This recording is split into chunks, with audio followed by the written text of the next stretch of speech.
अशी नवनवीन कीर्तने व प्रवचने ऐकण्यासाठी आमच्या चॅनलला लाईक, शेअर व सबस्क्राईब करा. जोडोनिया धन उत्तम व्यवहारे, जोडोनिया धन उत्तम व्यवहारे, उदास विचारे वेच करी.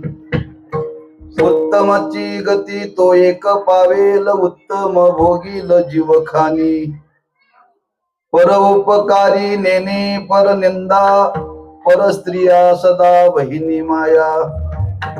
भूत दया गायी पशूंचे पालन, तानेल्या जीवन मना माझे. शांती रूपे नवे कोणाचा वाईट, वाढवी महत्व वडिलांचे. उत्तमची गती तो एक पावेल, उत्तम भोगील जीवखानी. तुका म्हणे हेची आश्रमाचे फळ, तुका म्हणे हेची आश्रमाचे फळ. परमपद बळ वैराग्याचे, उत्तमची गती तो एक पावेल, उत्तम भोगील जीवखानी. पांडुरंगा करू प्रथम नमन, पांडुरंगा करू प्रथम नमन. पांडुरंगा करू प्रथम नमन, पांडुरंगा करू प्रथम नमन. पांडुरंगा करू प्रथम नमन, पांडुरंगा करू प्रथम नमन, पांडुरंगा करू प्रथम नमन. पांडुरंगा करू प्रथम नमन, पांडुरंगा करू प्रथम नमन, पांडुरंगा करू प्रथम नमन. दुसरे चरण संताचिया, संताचिया. दुसरे चरण संताचिया, संताचिया.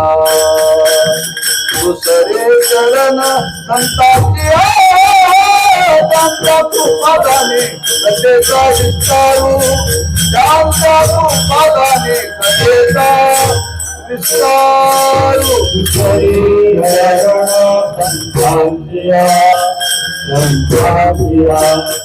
दुसरे चरण संताचिया, संताचिया. दुसरे चरण संताचिया.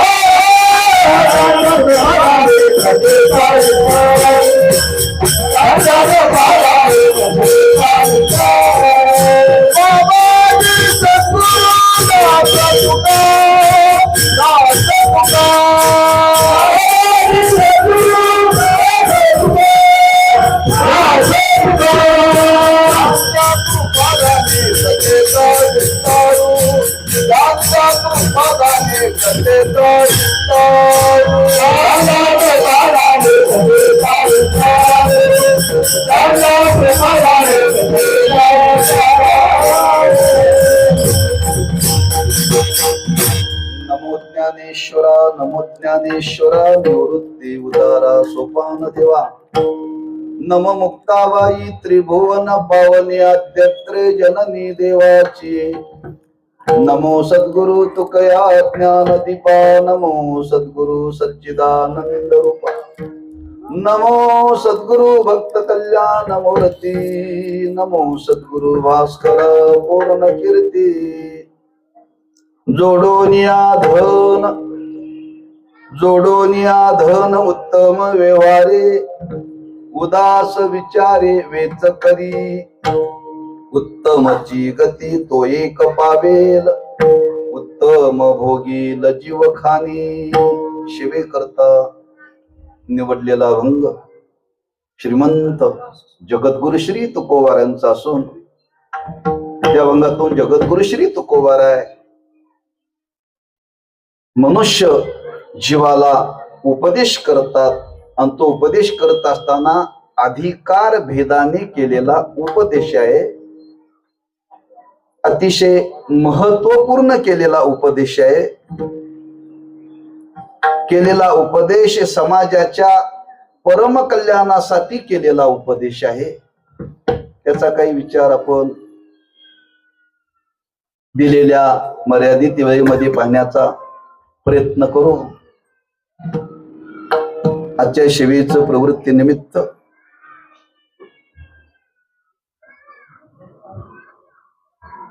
शुभ प्रसंग आहे. अनेक शुभ प्रसंग मनुष्याच्या जीवनामध्ये येतात. त्याच्यातला हा एक विवाह नावाचा शुभ प्रसंग आहे. पण तो आयुष्यामध्ये एकदाच साजरा केला जातो बरं.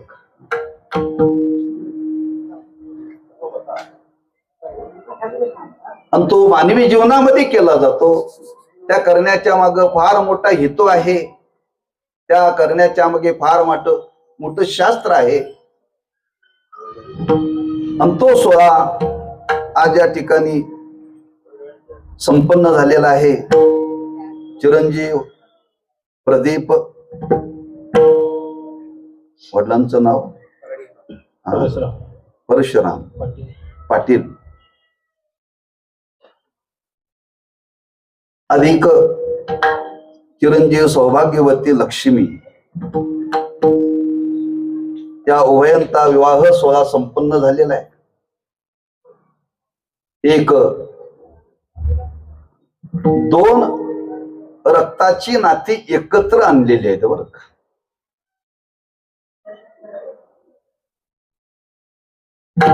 पण प्रेमाचं नातं वेगळं आणि रक्ताचं नातं वेगळं.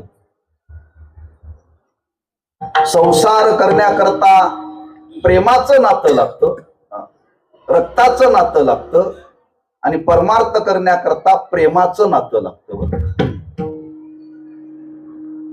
आणि रक्ताचं नातं लागतं म्हणून ते शोधावं लागतं बरं का. प्रेमाचं नातं शोधावं लागत नाही. कारण रक्ताचं नातं जोडण्याकरता रक्त ग्रुप एक पाहिजे ना, गुण जुळले पाहिजेत, स्वभाव जुळले पाहिजेत. पण नातं मात्र श्रेष्ठ आहे बरं. इतकं नातं श्रेष्ठ आहे, इतकं नातं श्रेष्ठ आहे. त्या रक्ताच्या नात्यातून निर्माण होणार पती पत्नीचं नातं, या पती पत्नीच्या नात्याने आपल्याला देवावरती सत्ता गाजवता येते. एवढं सामर्थ्य आहे या नात्यामध्ये बरं. सामान्य समजू नका, मग तो विचार समजून घेण्याची गरज आहे की पत्नी पत्नीचं नातं जे आहे ना, त्या नात्यातून आपल्याला देव अंकित करता येतो. देव अंकित करता येतो. एवढंच नाही, देवाला आपलंस करता येतं, देवाला आपल्या पोटी जन्म घेता येतो. एवढं सामर्थ्य या नात्यामध्ये आहे.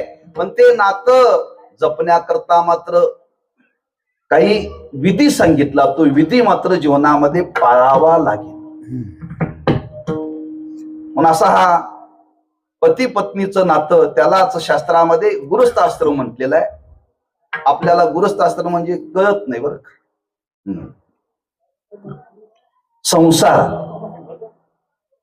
संसार म्हटलं की कळतं. आता संसाराला सुरुवात झाली असं म्हणतात.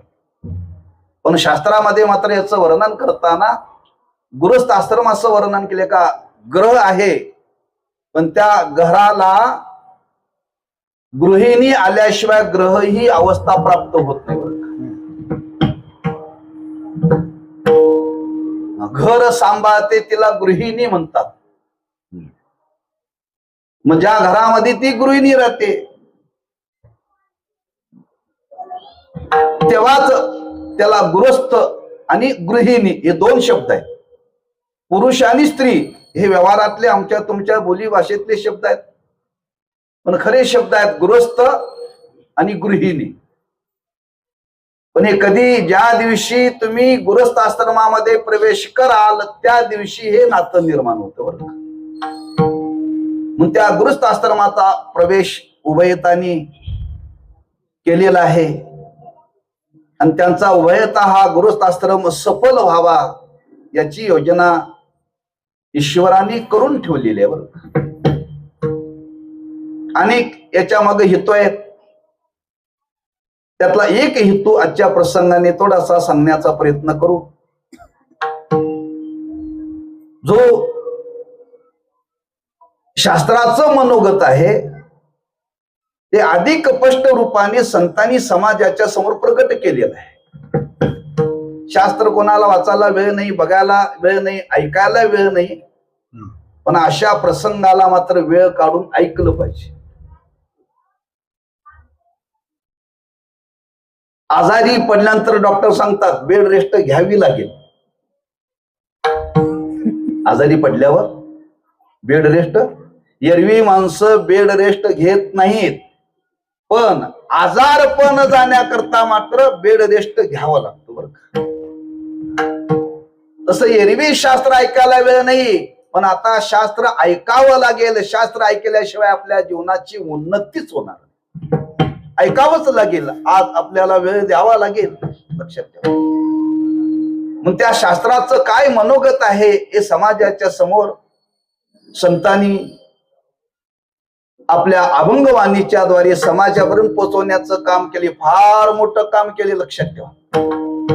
शास्त्रांनी सांगितलेला विचार जर आज आमच्या तुमच्या पर्यंत पोचवण्याचं काम संत जर अवतीर्ण झाले नसते तर कोणीही केलं नसतं, कोणी केलं नसतं, लक्षात ठेवा. कारण संतांचं कार्य आहे. काय कार्य आहे? तुका म्हणे माझ धाडी रे निरोपा, तुका म्हणे माझ धाडी रे निरोपा, तुका म्हणे माझ धाडी रे निरोपा, तुका म्हणे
तुका म्हणे मज धाडिले निरोपा,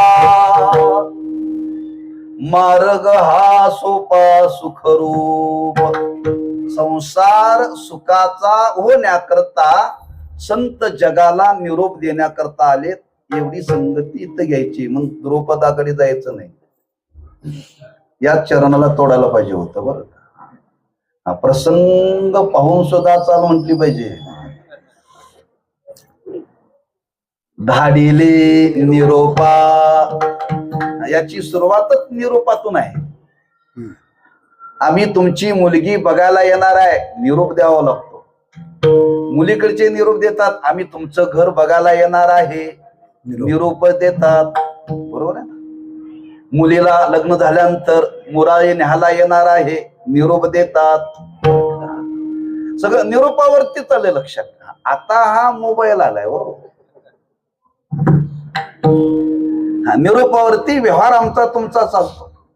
म्हणून आमचाही हा संसार सुखाचा व्हावा, आणि तो संसार सुखाचा होण्याकरता संत महात्म्यांनी तो संसार सुखाचा करून दाखवला. बर कोणी उपरसुंब्यानं उठावं आणि सांगावं हे त्याचं काम नाही. बर आणि त्यांनी हा संसार केला. वास्तविक त्यांना संसार करायची गरज नव्हती.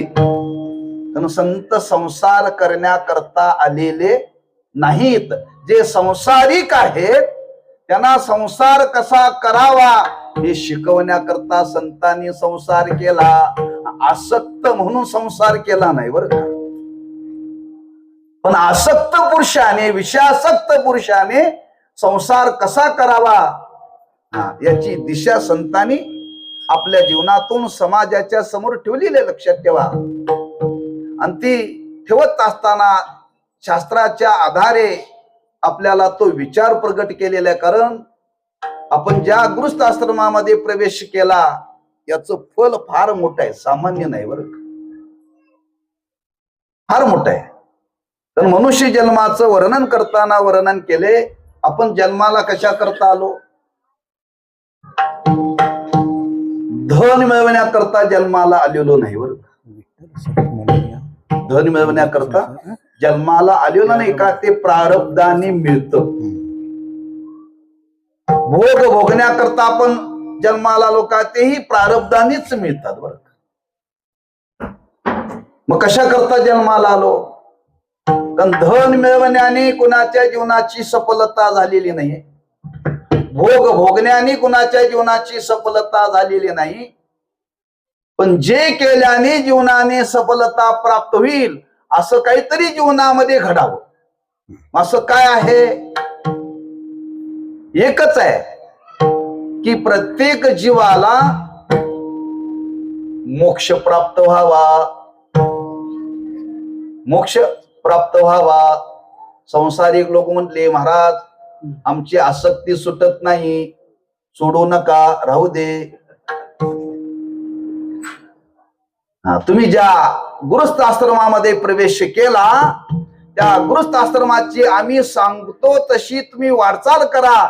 तुम्ही तर तशी सांगा, आम्ही सांगू तशी वाटचाल कराल तर तुम्हाला त्या गृहस्थ आश्रमाच्याच द्वारे मोक्ष प्राप्त होईल.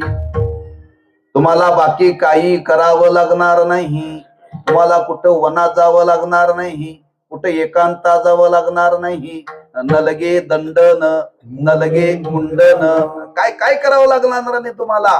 फक्त एकच, जो गृहस्थ आश्रम सांगितला त्या गृहस्थ आश्रमाची वाटचाल ज्या पद्धतीने सांगितली त्या पद्धतीने तुम्हाला करावी लागेल. तिथं तडजोड चालणार नाही, करावीच लागेल का केली पाहिजे. त्याच्याकरता हा संसार आहे बरं, की जेणेकरून आपला हा गृहस्थ आश्रम धन्यतेला प्राप्त होईल, किंबहुना जीवन धन्य करेल अशी योजना या गृहस्थ आश्रमाच्या मागे आहे. आणि ती आपण जीवनामध्ये त्या पद्धतीने वाटचाल करावी हा एक विचार या अभंगातून तुकोबारायांनी परिपूर्ण प्रगट केलाय बरं. मी शब्द काय वापरला? परिपूर्ण विचार प्रगट केलाय. हा एक विचार आयुष्यभर पुरेल एवढा विचार आहे बरं. पण त्या विचाराला धरून राहिलं पाहिजे. आता लग्नात जातं पुजलं का तुमच्याकडे? पूजनापुरतच आणले का कायमच आहे घरात? पूजापुरतं आणलंय. आता घरामध्ये जातं राहिलं नाही का? जातं जातं जातं म्हणत ते कधी केलं लोकांना कळालंच नाही. जातं राहिलं नाही, उखळ राहिलं नाही, मुसळ राहिलं नाही. ही कामाला उपयोगी पडतात बर का. पाटा वरवंटा राहिला नाही, खलबत्ता राहिला नाही, काय राहिलं नाही. सगळं का? सगळं इथून पुढे रेडीमेड. पण या प्रत्येकाच्या मागं काही विशेषत्व आहे, लक्षात ठेवा. काही गोष्टी यंत्रामध्ये बारीक होत नाहीत, पण त्या काही गोष्टी मुसळानेच बारीक कराव्या लागतात बरं का. मुसळानेच बारीक कराव्या लागतात. पूर्वी गव्हाची खीर करण्याकरता ते गहू कांडायचे मुसळामध्ये, आणि मुसळामध्ये कांडून केलेले गव्हाची खीर त्याची चव आगळी वेगळी बरं का. आता पॉलिश केलेले गहू मिळतात तरी पण त्याला चव नाही. मला त्या मुसळाचं महत्व तसं त्या जात्याचं महत्व आहे. मी कशा करता सांगतोय, आपला हा गृहस्थाश्रम पूर्णत्वाला जाण्याकरता संत विचाराला आपण घट्ट धरून राहिलं पाहिजे, घट्ट धरून राहिलं पाहिजे. त्या जात्यामध्ये दान दत असताना काही दाणे त्या जात्याच्या मध्ये त्या काय असतो मध्ये त्याला फिरवायचा असतो त्याला कुट्ट म्हणतात. मध्ये आर असते त्याला लोखंडाची, आणि काही धान्य टाकलं की ते दोन्ही जात्याच्या पाट्याच्या मध्ये जात नाहीत, त्या मधल्या पाराला धरून राहतात. कुठपर्यंत राहतात? जोपर्यंत जाता आहे तोपर्यंत बरं का. जोपर्यंत जाता आहे तोपर्यंत. त्याला जर ते सोडले की त्यांचं पीठ होत, त्यांचं पीठ होत. जसं ते धान्य त्या जात्याच्या मध्ये कण्याला धरून राहतं, ते शेवटपर्यंत शाबूत राहतं. त्यांना सोडून गेलं की त्याचं पीठ होतं. तसं ज्याला संसार करायचा आहे त्यांनी संतांच्या विचाराला धरून राहा, आणि त्याला सोडून जर गेला की तुमचं पीठ झालं. तो संतांनी सांगितलेला विचार आज आपण जीवनामध्ये स्वीकारला पाहिजे. लक्षात ठेवा, आरोग्य चांगलं राहण्याकरता डॉक्टराचा विचार स्वीकारावा, बरोबर आहे ना. शेती चांगली होण्याकरता तज्ञांचा विचार स्वीकारावा. परमार्थ पूर्णत्वाला जाण्याकरता गुरूंचा विचार स्वीकारावा, आणि प्रपंच पूर्णत्वाला जाण्याकरता संतांचा विचार जीवनामध्ये स्वीकारावा. आणि ह्या विचाराची आज गरज आहे. हे विचार संतांनी 450 वर्षापूर्वी लिहून ठेवले. अशी कितीही वर्ष पुढे गेली तरी त्या विचाराचं चैतन्य कधीही मान्य होणार नाही, मालिन होणार नाही. आणि तो विचार या अभंगातून आज तुकोबाराय आपल्या समोर सांगतायत, आणि तो विचार धरून आपल्या जीवनाची वाटचाल करायची आहे बरं का. तुम्हाला दोघाला महत्वाला का जीवनाची सुरुवात आहे, आणि जीवनाची सुरुवात असल्यामुळं रोडला जाताना स्पीड ब्रेकर फार असतात, स्पीड ब्रेकर फार असतात का. तारुण्यामध्ये रक्त गरम असतंय, आणि त्याला गाडी जोराने चालू नको म्हणून सांगितलं तर ते ऐकत नाही म्हणून नाईलाजाने बांधकाम खात्याला सार्वजनिक ते स्पीड ब्रेकर घालावे लागतात. बरोबर, गतिरोधक स्पीड ब्रेकर घालावे लागतात. तसं तारुण्य आहे, आणि त्या तारुण्यामध्ये आपलं जीवन भरकटू नये याच्याकरता आपल्याला या संतांच्या विचाराला धरून आपल्याला चालायची गरज आहे, आणि चाललं पाहिजे की जेणेकरून आपला गृहस्थाश्रम पूर्णत्वाला गेला पाहिजे. आणि हा भाव मनी मानशी घेऊन तुकोबाराय आपल्याला सांगता, सुरुवात आहे कर्मातून आणि शेवट आहे वैराग्यामध्ये. सुरुवात आहे कर्मातून आणि शेवट आहे वैराग्यामध्ये बरं. मग प्रत्येकाने जीवनामध्ये कर्म केलं पाहिजे, आणि ते कर्म करत असताना कशा पद्धतीने केलं पाहिजे. कर्म करण्याचं स्वातंत्र्य आहे, कर्म करण्याचं स्वातंत्र्य आहे. पण कर्म करण्याचं स्वातंत्र्य जरी असलं तरी तुकोबाराय म्हणतात ते धर्माला नीतीला अनुकूल असलं पाहिजे. धर्माला नीतीला धरून ते कर्म जीवनामध्ये केलं पाहिजे, आणि ते कर्म धर्माला नीतीला धरून जर जीवनामध्ये जर केलं तर त्याच्यातून जीवनामध्ये काय प्राप्त होऊ शकतं ते महाराज अभंगाच्या पहिल्या चरणामध्ये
जोडोनिया धन उत्तम व्यवहारे उदास विचारे वेत करी. कर्म करायचंय आणि त्या कर्मातून मिळवायचं काय आहे? धन मिळवायचं आहे. पण ते कर्म करत असताना उत्तम उत्तम असावं म्हणजे चांगलं असावं, चांगलं असावं म्हणजे धर्म नीतीला धरून असावं. मग कोणता व्यवहार? नोकरी असेल, व्यापार असेल, शेती असेल, पण ती धर्माला धरून केली पाहिजे बरं का, शास्त्राला धरून केली पाहिजे. त्याच्यातून काय मिळवायचं आहे? नोकरी केली तरी धनच मिळणार आहे, शेती केली तरी धनच मिळणार आहे, व्यापार केला तरी धनच मिळणार आहे. धन मिळवण्याकरताच हे करायचंय का धनाशिवाय गृहस्थाश्रम चालत नाही. धनाशिवाय गृहस्थाश्रम चालत नाही. धनवंता लागी सर्व मान्यता आहे.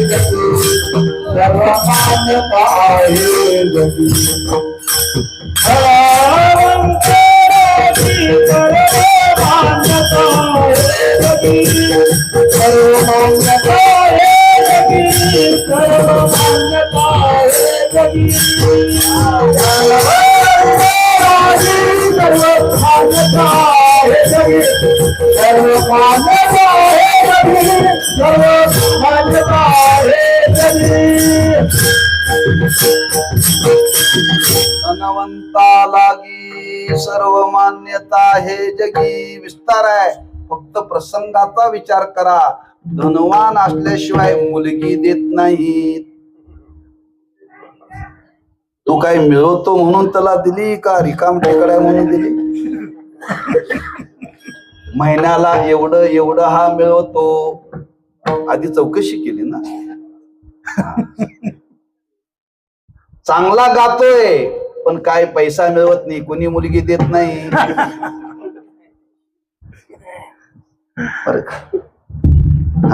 गुणवानाला मुलगी मिळत नाही, धनवानाला मिळते, लक्षात ठेवा. धनावरती प्रपंच चालतो, धनावरती प्रपंच लक्षात ठेवा. म्हणून आज तो मुलगा धन किती जीवनामध्ये मिळवतो हे बघून मुलगी लिहित जाते, कुणाला तरी देत नाही, लक्षात ठेवा. मग ते धन मिळवायचं आहे, व्यापार करा, शेती करा, नोकरी करा, हे माध्यम आहे. पण ते माध्यम असलं तरी त्याला काही शास्त्राची मर्यादा आहे.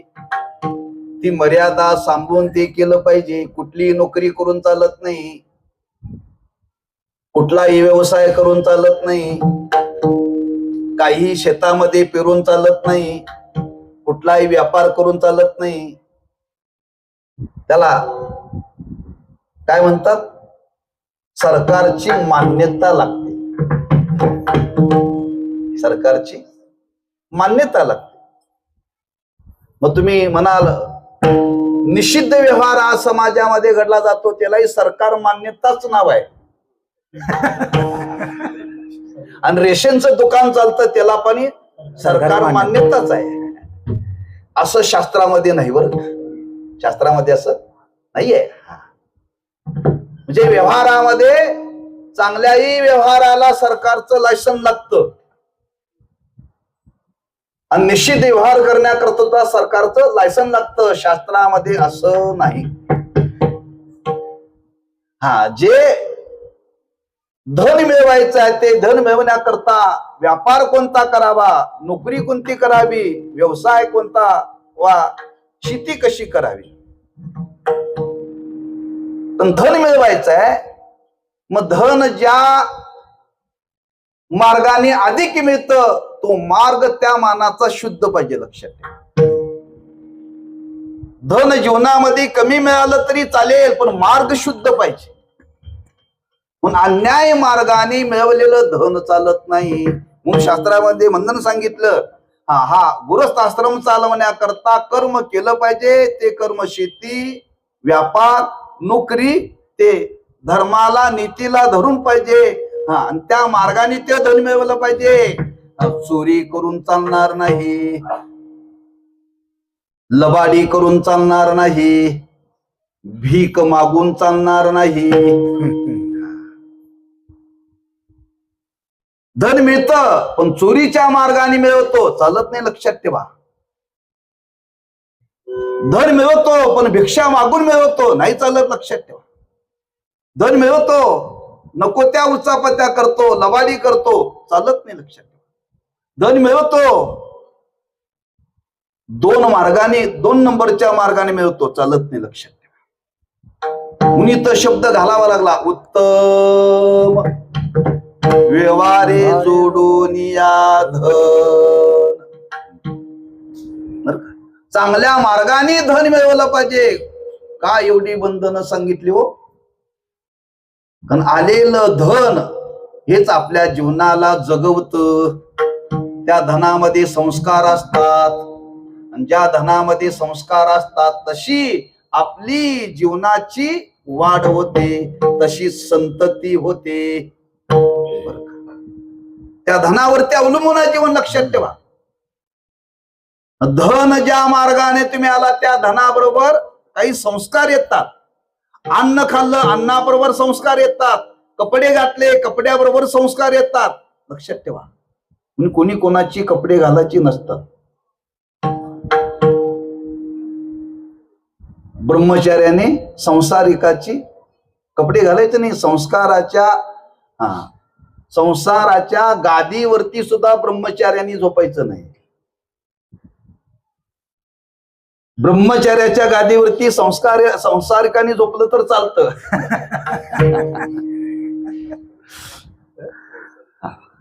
म्हणून कपडे घालण्याकरता फार संस्काराचा फार विचार मांडलाय. लक्षात ठेवा. आम्ही आश्रमात शिकायला असताना आश्रमाचा नियम प्रत्येक विद्यार्थ्याचं अंथरूण पांघरून वेगळं, कुणी कोणाचं वापरायचं, प्रत्येकाचा ताट तांब्या वेगळं. माझ्या ताटात तुम्ही कधी जेवायचं नाही. 8 वर्षे एकानेच एक ताट सांभाळायचं बरं का. सांभाळायचं आपलं ताट कोणाला जेवायला द्यायचं नाही. कुणी आला दुसरं बघायचं नसेल तर त्याला सांगायचं मी घासून देतो. आणि घासून दिल्यानंतर तू जेव आणि पुन्हा चांगलं घासून मला दे का परत. का जेवणाच्या ताटातूनही संस्कार येतात. मग धनातून सुद्धा संस्कार येतात बरं का. धनातून सुद्धा संस्कार येतात आणि ते धनातून संस्कार येतात. म्हणून अन्याय मार्गाने धन मिळवू नका. धन मिळवू नका. न्याय मार्गाने मिळवा. चोरीच्या मार्गाने मिळवू नका. लबाडी करून मिळवू नका. पुष्कळ त्याच्याकरता दाखले. लक्षात ठेवा. म्हणून इथं पहिला उपदेश करतात संसार करण्याकरता, गृहस्थाश्रम चालवण्याकरता धनाची गरज आहे. धनाची गरज आहे आणि ते धन चांगल्या मार्गाने मिळवा. जोडून या धन जोडणे ना मिळवणे, प्राप्त करणे, मिळवायचं आहे ते. आणि मिळवण्याकरता उत्तम व्यवहारे, चांगला व्यवहार करा, चांगली नोकरी करा, चांगला व्यापार करा. आणि ते करत असताना प्रामाणिकपणाने करा, त्याच्यामध्ये लबाडी होऊ देऊ नका. किती नफा घ्यावा याला बंधन आहे बरं का. 1 रुपयाची वस्तू विकायची आहे, किती नफा असावा? 4 आणे. 4 आणे. न 4 आणे ते धर्माकरता सांगितले हो. हा, 10 पैसे मिळवावेत. किती? 1 रुपयाची वस्तू आणली तर त्या वस्तूच्या मागे किती मिळवावेत? 10 पैसे मिळवावेत. आपण 10 पटीने मिळवतोय, 10 पटीने मिळवतो. बघा, सगळा आपला व्यवहार विसंगत आहे, व्यवहार विसंगत आहे. कितीतरी आपले व्यवहार विसंगत आहेत, त्यामुळे व्यवहार करून आपल्याला सुख नाहीये, सुख नाही. कीर्तनाला येण्याकरता किती पैसे लागतात? हा, मग किती घ्यावेत? तेवढीच घ्यावेत. हा, तुम्ही गाडीने आला, तुम्हाला 5,000 लागत असेल तर किती घ्यावेत? 40,000 घ्यावेत का? 5,000 तुम्हाला गाडी लागली आणि 35,000 घेतले. 35,000 हे तुम्हाला सुख देणार नाहीत. मी कीर्तनकारांचा सांगले, बाकीयांची काय कथा बघून घ्या. 35,000 रुपये तुम्हाला सुख लाभू देणार नाही, झोप लागणार नाही. हा, तुमच्या घरातला व्यवहार सुखाचा होणार नाही. अहो, प्रत्येक व्यवहाराच्या मागे हे बंधन घातलेलं आहे. हा, आपण जे धन मिळवणार आहे ना, त्याचा किती नफा घ्यावा याची बंधनं सांगितली. आणि ती बंधनं जीवनामध्ये पाळी पाहिजे. लक्षात ठेवा, लोकांकडे धन आहे, पैसा आहे, पण सुख नाही, धन नाही. मग कुणी म्हणे, महाराज आम्ही आता मिळवलंय, आता मिळवलेलं धन आमच्या घरामध्ये आलेलं आहे, आम्हाला सुख देत नाही. मग काय करा? उदास विचारे वेच करा. आता ते धन आलंय, आता आलेल्या धनापासून सुख मिळवण्याकरता 2 गोष्टी सांगितल्या. आलेल्या धनाविषयी उदास राहा, या धनाशी माझा काही संबंध नाही, राहिलं तरी सुख माना आणि गेलं तरी सुख माना. आणि खर्च करताना चांगल्या ठिकाणी करा, विचाराने खर्च करा, अविचाराने खर्च करू नका. आता ते आलेलं धन आहे, आलेलं धन आपल्या जीवनामध्ये टिकत नाही, टिकत नाही. त्यावेळी महाराज म्हणतात त्याच्याविषयी उदास वृत्ती न राहा, उदास वृत्ती न राहा. तादात्म्य ठेवू नका, तादात्म्य ठेवू नका. लक्षात ठेवा, पण धन हे टिकणार नाही. या धनाचा न धरी विश्वास, तैशी तरोवर छाया. ज्ञानोबांनी वर्णन केले त्या वासुदेवाच्या प्रकरणामध्ये. हे प्रमाण आहे, ओम नमो भगवते वासुदेवाय, याच्यामध्ये उपदेश केलाय बरं. हा, धन हे टिकणार नाही, म्हणून धनाविषयी उदास वृत्ती असावी. दुसरा विचार मांडला, ते आलेलं धन विचाराने खर्च करा, अविचाराने खर्च करू नका, कुठेही खर्च करू नका. जिथं खर्च करण्याची गरज आहे तिथंच खर्च करा. का? त्या धनाच्या संबंधाने आलेले दोष घालवण्याकरता विचारपूर्वक धन खर्च करावं, अविचाराने खर्च करू नये. लग्नाला वरात काढली, वरातीला किती खर्च करावा आणि भटजीला किती द्यावं? भटजीला 125 रुपये आणि वरातीला 55,000. अविचारे विचार आहे का? म्हणजे जिथं पैसा खर्च करायला पाहिजे तिथं माणसं पैसा खर्च करत नाही. लक्षात ठेवा. कोणी म्हणतात माणसं, लोक, महाराज महाराज अहो लग्नात पैसा खर्च करायचा नंतर करायचा कुठे? करा ना, पण तेवढाच धर्माकरता पण खर्च करा ना. चांगल्या कार्याकरता सुद्धा तेवढा खर्च करा ना. म्हणजे धनाची शुद्धी होण्याकरता विचारपूर्वक धन खर्च करावं लागतं. लक्षात ठेवा, कुठंतरी खर्च करून चालत नाही. म्हणून विचारे वेच करी, आणि ते विचाराने खर्च नाही केले तर महाराज म्हणतात तुमच्या पाठी तुमच्या जीवनामध्ये असे काही 5 जण आहेत ते उठून बसतील. धर्म कार्याकरता धन जर खर्च नाही केलं तर त्या घरामध्ये कोर्टाची वारी सुरू होते. धर्माकरता पैसा खर्च नाही केला तर दवाखान्याची वारी सुरू होते. धर्माकरता पैसा खर्च नाही केला तर अचानक धाड पडते. धर्माकरता पैसा खर्च नाही केला तर चोरी होते. आणि धर्माकरता पैसा खर्च नाही केला तर अचानक घराला आग लागते. 5 भाऊ आहेत ते उठून बसतात बरं. हे नाथ महाराजांनी वर्णन केले भागवतामध्ये. विचारे खर्च करी, बरोबर. वेच म्हणजे खर्च करणे. कुठंतरी खर्च करू नका. आणि समजा यातून आपण जर नाही खर्च केले आणि असे जर काही निर्माण झालं, समजावं आपण कुठंतरी चुकतंय. म्हणून आज धनाची गरज आहे. धन मिळवा, पण मिळवलेलं धन मात्र चांगल्या ठिकाणी खर्च करा. चांगल्या कार्याकरता खर्च करा. मग कशा कशा करता खर्च करावं त्याची यादी दिलेली आहे. त्याची यादी दिलेली आहे. आपल्या दारामध्ये अतिथी आला त्याला अन्न द्या. कुणी आंधळा आला, कुणी पांगळा आला, कुणी अनाथ आला त्याला द्या बरं का. आणि तो अनाथ, पांगळा, आंधळा ओरिजिनल असावा, डुप्लिकेट असो नये.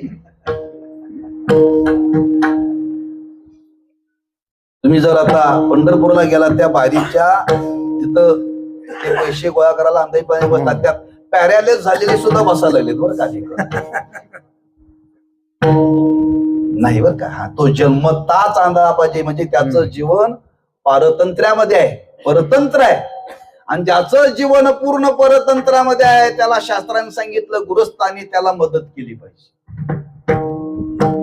धर्म कार्याकरता आंधळे पांगळे अतिथी, काही शिक्षण संस्था, काही मंदिर, काही धर्म कार्य, काही यात्रा, असे जे भाग सांगितले या कार्याकरता विचाराने खर्च करा. उदास विचारे खर्च करी. तिथे वेच आहे, मी खर्च सांगालोय. वेचन म्हणजे खर्च करणं बरं का. महाराज म्हणतात हा गृहस्थ आश्रम आपल्याला चालवायचा आहे.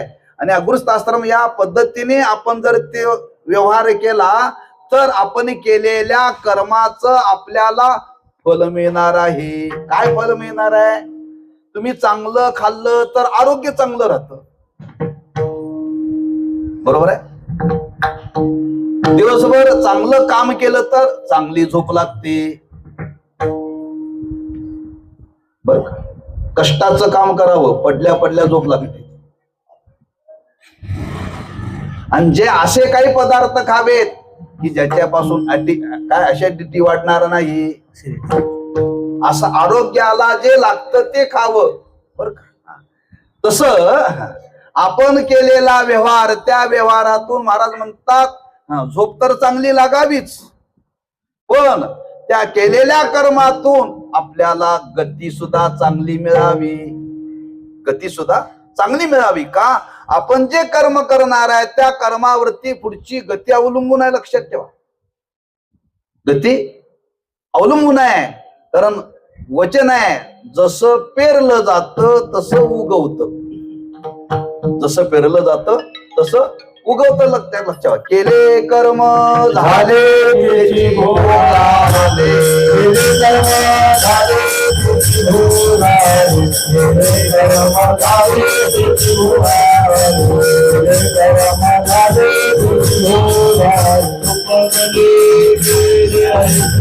त्याची भोगाले. कर्म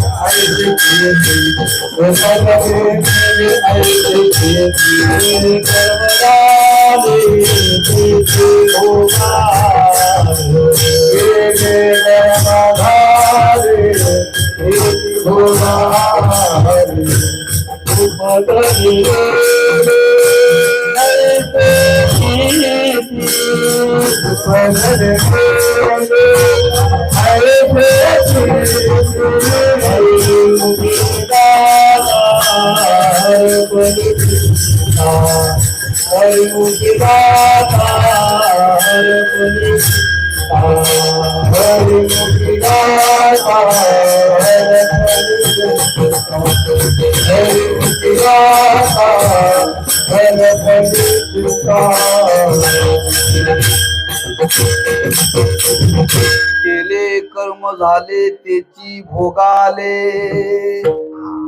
आपण एक कर्म करतोय आणि जसं कर्म केलं जातं त्या कर्माप्रमाणे फळ मिळतं. म्हणून विचार सांगितला, एकदा कर्म केलं की त्याच्यामध्ये पुन्हा तडजोड नाही.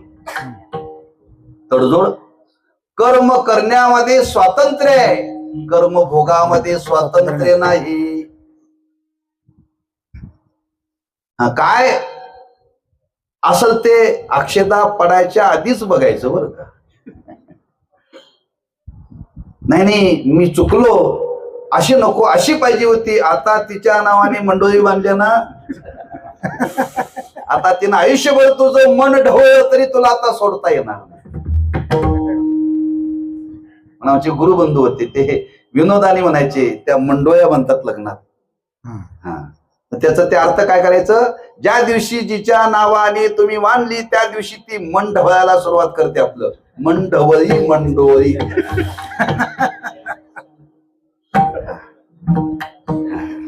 मन ढवळायला सुरुवात करते. आता आपण दोघच बरं का, आई बाबा नको, आपण स्वतंत्र राहू. हा, ढवळायला सुरुवात करते. तुमच्यात काय घडणार नाही तसं.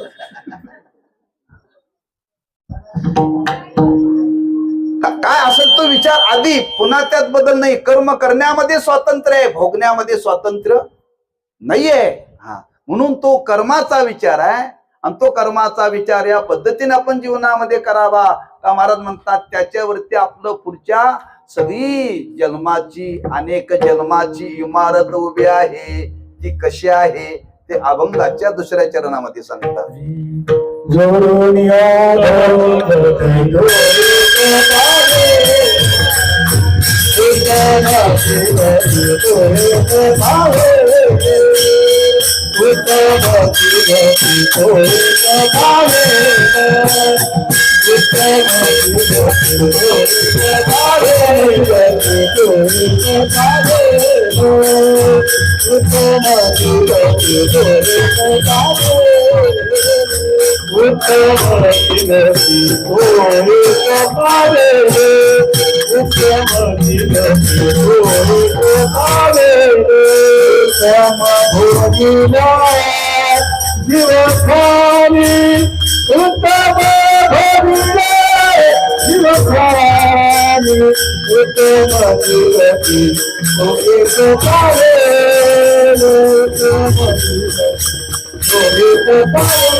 उत्तमची गती तो एक पावेल, उत्तम भोगील जीव खानी. या पद्धतीने ज्याने जीवनामध्ये कर्म केल्यानंतर त्या कर्मावरती महाराज म्हणतात, एकंदर अनेक जन्माची इमारत अवलंबून आहे.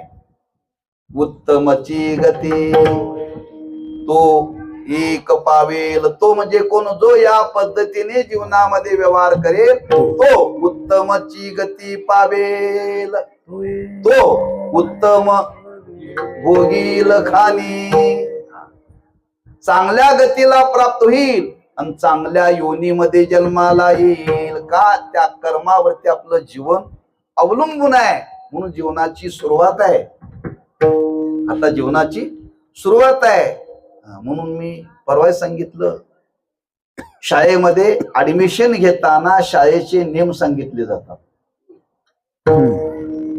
शाळेमध्ये ऍडमिशन घेताना शाळेचे नियम सांगितले जातात. कुठेही जा, त्या साधक आश्रमामध्ये मोठीचे मोठी पाटे आहे. ज्याला या आश्रमामध्ये शिकायचं आहे त्यांनी हे नियम पाळले पाहिजे. तसं ज्याला गृहस्थ आश्रमामध्ये राहायचं आहे, ज्याला गृहस्थ आश्रम स्वीकारायचा आहे, त्याने हे नियम पाळले पाहिजेत. बरं, हे नियम पाळले पाहिजेत. हे वास्तविक नियम सरकारने प्रत्येक शाळेत लावायला पाहिजेत. पण सरकार जाग्यावर नाही का? सगळी न बोलण्यासारखं आहे.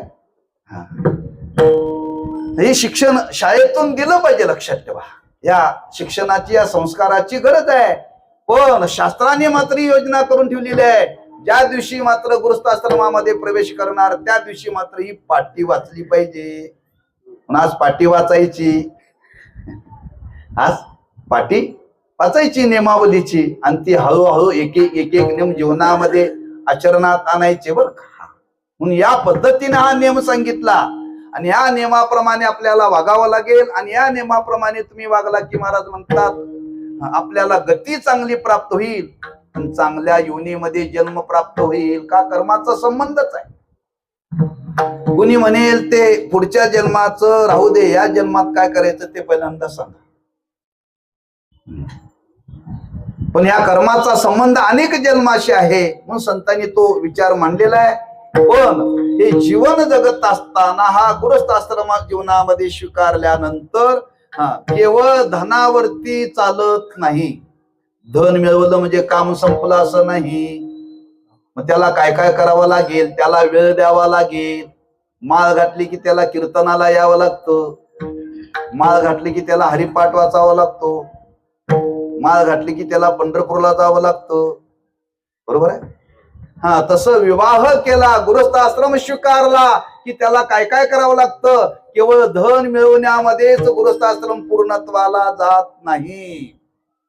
ते धन मिळवता त्या गृहस्थी पुरुषाने काय केलं पाहिजे, आपल्या जीवनामध्ये काही परोपकार केला पाहिजे.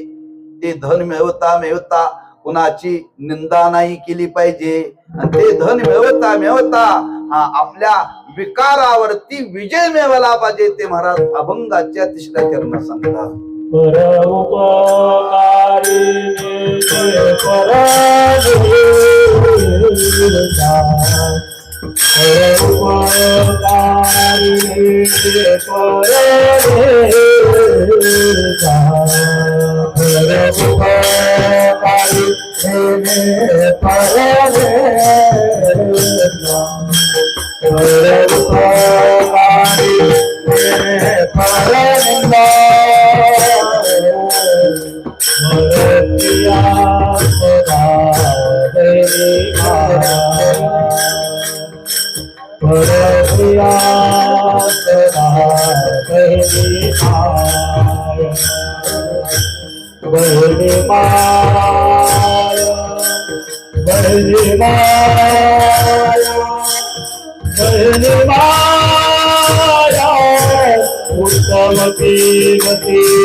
परोपकार त्यांनी केला पाहिजे. नेने परनिंदा, कोणाची निंदा नाही केली पाहिजे. परस्त्रिया सदा बहिणी माया. वयाने मोठे असेल तर आई माना आणि वयाने लहान असेल तर बहीण माना. कधी गृहस्थ आश्रमामध्ये प्रवेश केल्यानंतर आपल्या डोळ्यासमोर परस्त्री आली की आपल्या अंतःकरणामध्ये विकार जागा होता कामा नये. त्यांच्याकडे पाहण्याची दृष्टी आपली बदलली पाहिजे आणि काही परोपकारा करता वेळ दिला पाहिजे. नाही मी धनच रात्रंदिवस मिळवणार नाही, जमायचं. परोपकारा करता वेळ द्यावा लागेल. रोज एक तरी परोपकार केलाच पाहिजे. ते वेळ त्याच्याकरता स्वतंत्र दिला पाहिजे. परोपकार कशाला म्हणतात? दुसऱ्याला मदत करणं. आणि ती मदत कशी करणं? निरपेक्ष भावनेनं. निरपेक्ष परतफेडीची अपेक्षा न ठेवता जे केलेलं कर्म त्याला म्हणतात काय? परोपकार. परतफेडीची अपेक्षा न ठेवता दुसऱ्याला निष्काम भावनेनं कोणती अपेक्षा न ठेवता मदत करायची. बरं का, याने आपल्याला आयुष्यात कुठंतरी मदत करावी अशी भावना ठेवायची नाही. बरं, निरपेक्ष भावने. आणि प्रत्येकाने आपल्या जीवनामध्ये परोपकार केला पाहिजे. म्हणून त्या हायवेला बोर्ड लावले, संकट काळी मदत करा. संकट काळी आपण जात असताना एखाद्या गाडीचा ऍक्सिडेंट झालेला असेल आणि काही माणसाला लागलेला असेल तर आपण गाडी थांबवावी, त्यांना मदत करावी. हा परोपकार आहे. बरं का, आपण माणसं थांबत नाहीत. का थांबत नाहीत तुम्हाला कारण माहिती आहे? कारण हे पोलीस खातं चांगलं नाही आहे. ते काय करते? चोराला सोडते ना साधूला धरते. माणसं मदत करायला कोणी थांबत नाही. त्या काळामध्ये मदत केली पाहिजे. तुम्ही कसं काय बघितलं? ऍक्सिडेंट होताना तुम्ही तिथं होता का? म्हणजे आपल्याला साक्षीला घेतात. बरं का, ते कुठंपर्यंत निकाल लागत नाही तोपर्यंत ते या भानगडीत न पडलेलंच बरं. ते मर नका तिथं. पण व्यवहारामध्ये मात्र परोपकार करण्याकरता आपल्या आयुष्यातला काळ घालवला पाहिजे. तो परोपकार प्रत्येकाने केला पाहिजे. आणखी काय केलं पाहिजे? नेने परनिंदा. कुणाची निंदा करायची नाही. घरातल्या लोकांची करायची नाही आणि बाहेरच्या लोकांची करायची नाही. मग कुणी म्हणेल ते आमचे करतात, खुशाल करू द्या. निंदकाचे घर असावे शेजारी. पण आपण कुणाची निंदा करायची नाही. घरातही कोणाची निंदा करायची नाही आणि बाहेरच्या लोकांची निंदा करायची नाही. लक्षात ठेवा, हे पथ्य पाळलं पाहिजे. कुणी पाळलं पाहिजे? ज्याला संसार करायचा त्याच्या करता चालले, अबप वाल्यांच्या करता नव्हे. कुणाची निंदा करायची ना, लक्षात ठेवा. हे पथ्य पाळावंच लागेल. संसार आपला सुखाचा व्हावा असं वाटत असेल तर प्रत्येकाला हे जीवनामध्ये पाळावंच लागेल. म्हणून तिथं 3 विचार मांडले: परोपकार, नेने परनिंदा आणि परस्त्रिया सदा बहिणी माया. काय सुंदर विचार मांडलेला आहे. हा विचार जर समाजामध्ये गृहस्थी पुरुषांनी जर स्वीकारला ना, बरेच समाजाचं घर बसल्या परिवर्तन होईल. कायद्या वाचून परिवर्तन समाजाचं होईल. बरं का, लक्षात ठेवा. आज एवढे कायदे केलेत, कायदे करून सुद्धा लोक आटोक्यात येत नाहीत का? त्याच्यामध्ये पळवाट आहेत.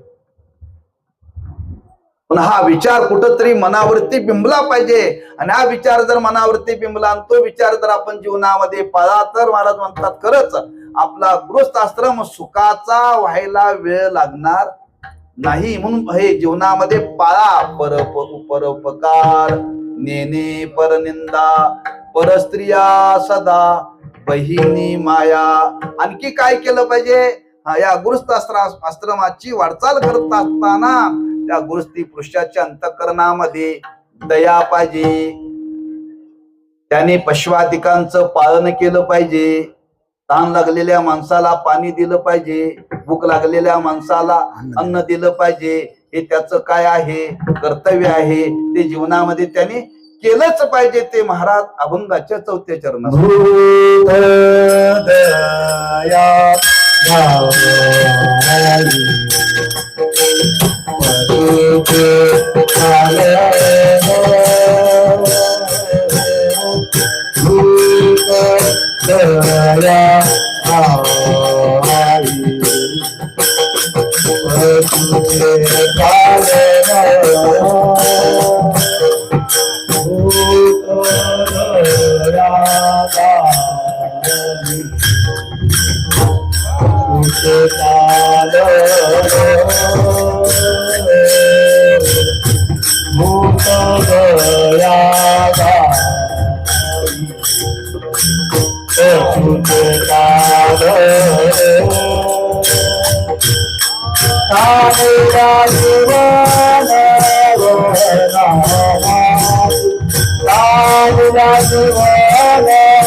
दया गायी पशूंचे पालन तानेल्या जीवन वना माझे भूत मात्रा विषय अंतःकरणामध्ये दया पाहिजे. आपल्यापासून कुठल्याही जीवाला दुःख होता कामा नये. मुंगी सुद्धा मारू नये. मग चार पायाचं मारावं का? काय लोक म्हणतात महाराज आपल्याला गोंधळात हेच घालावं लागतं. हे गोंधळात घातल्याशिवाय आमचा गोंधळच होत नाही. कुठल्याही भूत मात्राविषयी अंतःकरणामध्ये दया पाहिजे. लक्षात ठेवा, कुणाचा जीव घेऊ नये. आपल्यापासून कोणाला त्रास होणार नाही याची काळजी घेतली पाहिजे. प्रत्येकाने ही केलं पाहिजे. लक्षात ठेवा, आपल्यापासून कुठल्याही जीवाला दुःख होता कामा नये. कामा नाही. लक्षात ठेवा. मग ते भूत कुठून आले? अगदी मुंगी पासून ब्रह्मदेवापर्यंत ही काळजी घेतली पाहिजे. पुढे वर्णन केले, गायी पशूंचे पालन. काही पशवादिकांचं पालन केलं पाहिजे. त्याच्यामध्ये प्रामुख्याने गाय पाळली पाहिजे. गाय पाळली पाहिजे. गाय फक्त एकच आहे दिशी. आता का ती संकरित आली म्हणून दिशी म्हणावं लागतं बरं. गायची जात एकच आहे. आता या कलियुगामध्ये आलेले संकरित जात आलेले आहे. लोकांना कळना म्हणून देशी गाय म्हणायची वेळ आली. गायींचं पालन केले पाहिजे. गोसेवा केली पाहिजे. गोसेवेचं फार महत्व लक्षात ठेवा. फार महत्व सांगितलंय गोसेवेचं. इतकं महत्व सांगितलंय आपण त्याच्यावरती जवळजवळ एक कीर्तन केलंय बरं. पण एक कीर्तन करून ते संपण्यासारखं नाहीये. पण त्या गोसेवेचं फार महत्व वर्णन केले. आज आपण घरामध्ये आता फरशी आलेली आहे. घर सारवण्याकरता जे शेण लागतं ते गाईचं शेण लागतं. गाईचं पूर्वी त्या चुलीला पोतिरा द्यायचे. कधी द्यायचे? अमावस्या पौर्णिमा विटाळातून बाहेर आल्यावर ते पवित्र करण्याकरता बरं. घर सारवावं. गाईच्या शेणाने घर पवित्र होतं. म्हशीच्या शेणाने होत नाही बरं का. म्हशीच्या शेणाने होत नाही. देवाची पूजा करण्याकरता घरामध्ये दही दूध तूप लोणी लागतं, गाईचं लागतं. दुसरं चालत नाही, लक्षात ठेवा. म्हणजे त्या गायीच्या पालनातून एवढं काही वर्णन केलेलं आहे. पण त्या गोमातेची सेवा जीवनामध्ये केली पाहिजे. गायी पशूंचे पाळ, मग त्याच्याकरता आणखी काय सांगितले, जे जे पशु आहेत ते पाळा. पण आज अशी परिस्थिती आहे माणसं, बर का, तुम्ही समाजाची परिस्थिती पहा. माणसं 50,000चं कुत्र पाळतात पण फुकटची गाय पाळत नाही. कुत्र पाळण्याने पुण्य मिळणार नाही, उलट त्याची सेवा करता करता तुम्हाला कुत्र्याच्या जन्माला जावं लागेल. यात काही शंका नाही, लक्षात ठेवा. पण गायीची जर सेवा केली तर तुमचा उद्धार होईल, उद्धार, लक्षात ठेवा. आणि ते पशु त्याला पाळायलाच पाहिजे असं काही नाही, लक्षात ठेवा. पशु त्या इतर प्राण्यांना, पण गाय ही पाळावी लागते, त्याची सेवा करावी लागते. म्हणून गायी पशूंचे पालन, तानेल्या जीवन मना माझी. ज्याला ताण लागली त्याला पाणी द्या, ज्याला भूक लागली त्याला अन्न द्या. खरंच ताण लागलेल्या माणसाला वना माझी, प्रवासात निघाला, तू बाहेरून आला, कुठून आला, कुणी आपल्याकडे पाणी मागतोय, त्याला निरपेक्ष भावनेनं तुम्ही पाणी द्या. तानेल्या जीवन मना माझी. महाराज म्हणतात एवढंच नाही, गृहस्थाश्रम पूर्णत्वाला जाण्याकरता त्या गृहस्थी पुरुषाकडे तितिक्षा पाहिजे, शांती पाहिजे, नाव शांती नको. गृहस्थाश्रम चालण्याकरता आपण त्या गृहामध्ये राहतो का मंदिरामध्ये राहतो हे लोकाला कळता कामा नये. कधी त्या गृहस्थी पुरुषाच्या घरामध्ये भांड्याला भांड लागता कामा नये. कोणचं भांड? हे भांड त्या भांड्याला, म्हणजे तोंडाला तोंड लागता कामा नये. याला भांडण म्हणतात, याला भांडण म्हणतात. नांदायला आल्यापासून शेवटपर्यंत लोकांनी म्हणायला पाहिजे, या घरात आम्ही कधीही भांड्याला भांड लागलेलं ऐकलं नाही बरं. मग त्याच्याकरता काय लागतं? तुकोबरा म्हणतात त्याच्याकरता शांती लागते, ती धारण करा. ते महाराज शांती रूपे लोहे कोणाचा शांती रूपे लोहे कोणाचा शांती रूपे लोहे कोणाचा शांती रूपे लोहे कोणाचा शांती रूपे लोहे कोणाचा शांती रूपे लोहे कोणाचा शांती रूपे कोणाचा शांती रूपे लोहे कोणाचा वाढली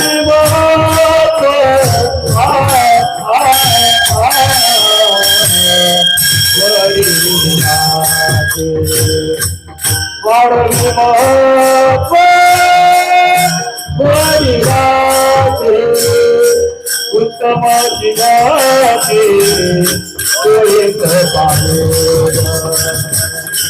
उत्तम दिनाची कोणीत पाहिल आडवी महात्मा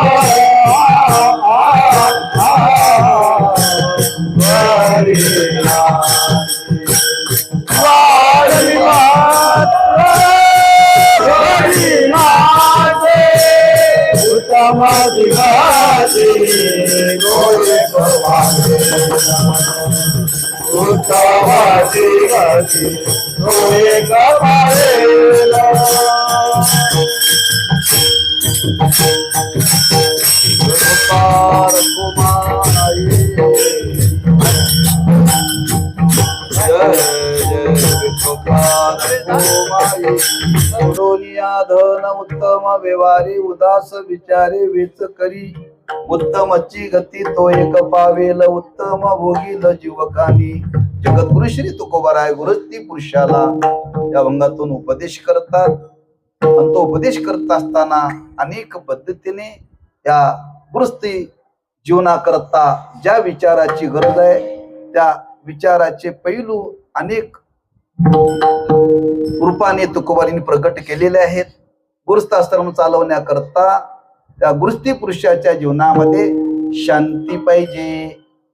आणि शांती ही दात खाऊन येत नाही, ती विचाराने धारण करावी लागते बरं का. हा स्वभाव शांत ठेवावा लागतो. शांती सहनशीलता त्याला तितिक्षा म्हणतात. त्याच्यातून ती पुढे प्राप्त होणारी अवस्था आहे बरं का. तिथं म्हणून शब्द वापरला शांती नवे कोणाचा वाईट. कोणाचं वाईट चिंतन गृहस्थी पुरुषाने करायचं नाही. कोणाचं वाईट चिंतन करायचं बरं का. एक शांत स्वभाव ठेवायचा. हा शांती धारण करायची, सहनशीलता वाढवायची. कोणाचं वाईट चिंतन जीवनामध्ये करायचं नाही. आणि पुढे वर्णन केले वाढवी महत्व वडिलांचे. जीवन जगत असताना जेणेकरून आपल्या घराण्याचं नाव राहील, घराण्याचं नाव जाणार नाही असं वागू नये. जीवनामध्ये घराण्याचं नाव निर्माण होईल असं काय जीवनामध्ये करता नाही आलं तर करू नका. पण नाव जाणार नाही असं तरी वागू नका. काय वाडवडिलांनी दिलेले संस्कार आहेत. त्यांच्या काही आपल्यावरती त्यांनी काही दिलेले काही मार्गदर्शन आहे, काही आपल्याला त्यांनी शिकवलेलं आहे, काही घराच्या परंपरा आहेत. त्या परंपरेवरून घराण्याचं नाव मोठं असतं बरं का. एखाद्याचं घराणं असतं की या भागामध्ये हे उदार घराणं आहे, परोपकारामध्ये घराणं चांगलं आहे. दुसऱ्याला मदत करण्याकरताही नेहमी सतत मंडळी धावतात, तरी यांनी कोणाची अपेक्षा केली नाही असं काही घराण्याचं नाव असतं बरं. हे घराणं या भागातलं निष्कलंक आहे, सदाचार्य आहे.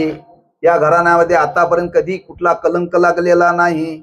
अशी जी घराण्याची काही ठेवण आहे त्या ठेवणी करता तसा आपण जगण्याचा जीवनामध्ये प्रयत्न केला पाहिजे. वाढवी महत्व वडिलांचे उत्तमची गती तो एक पावेल उत्तम भोगील जीवखानी. जगद्गुरु श्री तुकोबाऱ्या सांगतात या पद्धतीने या गृहस्थाश्रमाची आपण वाटचाल करायची आहे. आणि अशी वाटचाल करता करता करता आपल्या आयुष्यामध्ये असा एक दिवस आपल्याला येणार आहे.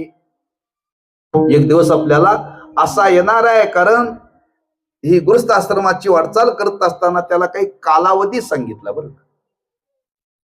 पहिली 25 वर्ष ब्रह्मचर्य, दुसरी 25 वर्ष गृहस्थाश्रम संसार करावा कुठपर्यंत वयाच्या 50 वर्षापर्यंत. 50च्या पुढं वानप्रस्थ आणि वानप्रस्थातून उरलेल्या काळामध्ये संन्यास. ही वाटचाल होते. कधी होते महाराज म्हणतात त्या पद्धतीने तुम्ही वागायला लागला की वागता वागता वागता शेवटी तुम्हाला जीवनामध्ये ती योग्यता प्राप्त होईल, तुम्हाला संतती होईल, ती संपन्न होईल, घराण्याचं नाव लौकिक होईल. आणि हे सगळं करता करता करता त्या गृहस्थी पुरुषाच्या जीवनामध्ये या संसाराविषयी वैराग्य निर्माण होईल. कधी पुढे वर का, आत्ताच नव्हे. असा काळ गेल्यानंतर वैराग्य निर्माण होईल. आणि त्या वैराग्यातून जे आपल्याला ज्ञान मिळवायचं आहे, जो मोक्ष प्राप्त करायचा आहे, तो अधिकार आपल्याला प्राप्त होईल. आणि तो अधिकार प्राप्त झाला की सांगणारा कोणीतरी भेटेल, ती व्यवस्था देव करेल. हेच या आश्रमाचं फल आहे. तुकोबाराय शेवटच्या चरणामध्ये सांगतात. तुका म्हणे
तुका म्हणे हेची आश्रमाचे फळ परमपद बळ वैराग्याचे टाकू नको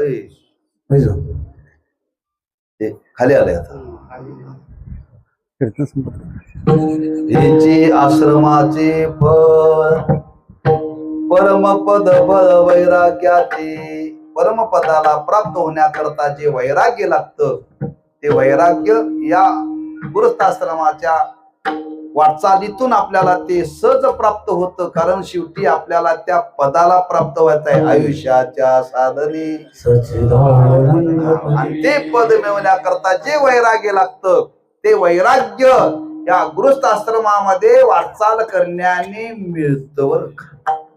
असा गृहस्थाश्रम आपण जीवनामध्ये स्वीकारलेला आहे आणि ते स्वीकारला त्या पद्धतीने आपल्या जीवनाची वाटचाल व्हावी आणि ती वाटचाल होऊन शेवटी आपल्याला तो अधिकार प्राप्त व्हावा, आपण त्या पदाला प्राप्त व्हावं, हेच या आश्रमाचं महान फल आहे. म्हणतो का म्हणे हेची आश्रमाचे फळ परमपद बळ वैराग्याचे उत्तमची गती तो एक पावेल उत्तम भोगील जीव खानी ज्ञानेश्वर माऊली